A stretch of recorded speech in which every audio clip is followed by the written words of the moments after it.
വബറകാതുഹു. സുഹൃത്തുക്കളെ, ഇന്ന് നമ്മൾ സംസാരിക്കുന്നത് ആലിം ഖുറൈശ് അഥവാ മഹാനായ ഇമാം ഷാഫി റഹ്മത്തുള്ളാഹിയെ കുറിച്ചാണ്.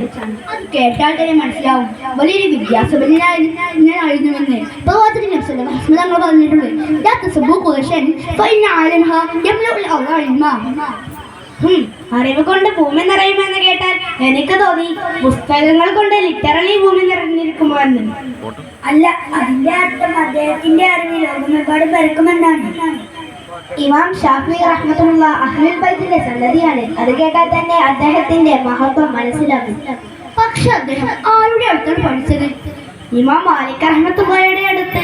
അദ്ദേഹം മുവത്ത എന്ന പുസ്തകം മുഴുവൻ മനഃപ്പാടമാക്കി. എനിക്ക് ഒരുപാട് ബുദ്ധിമുട്ടി 2 പേജ് പോലും മനഃപ്പാടമാക്കാൻ. അദ്ദേഹം എങ്ങനെ മുഴുവൻ കിതാബ് തന്നെ ഓർമ്മിച്ചു?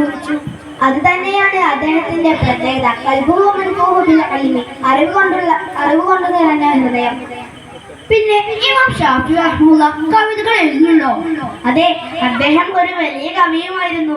അദ്ദേഹം പറഞ്ഞു, മൻ തഅല്ലമ ഖുർആന അളമത ഖീമതുഹു വമൻ തഅല്ലമ ഇൽമ ശറഫ മഖാമുഹു.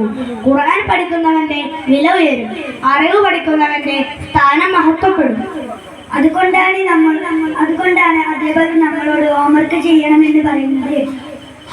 ശരി, അറിവില്ലാതെ നാം വളരില്ല.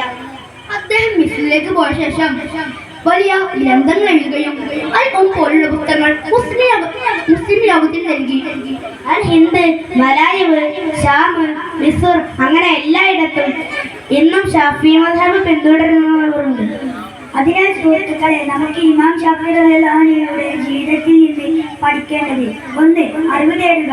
2. അഹ്ലുൽ ബൈത്തെ സ്നേഹിക്കുക. 3. വിനയം കൈവരിക്കുക. ജസാക്കല്ലാഹു ഖൈറൻ.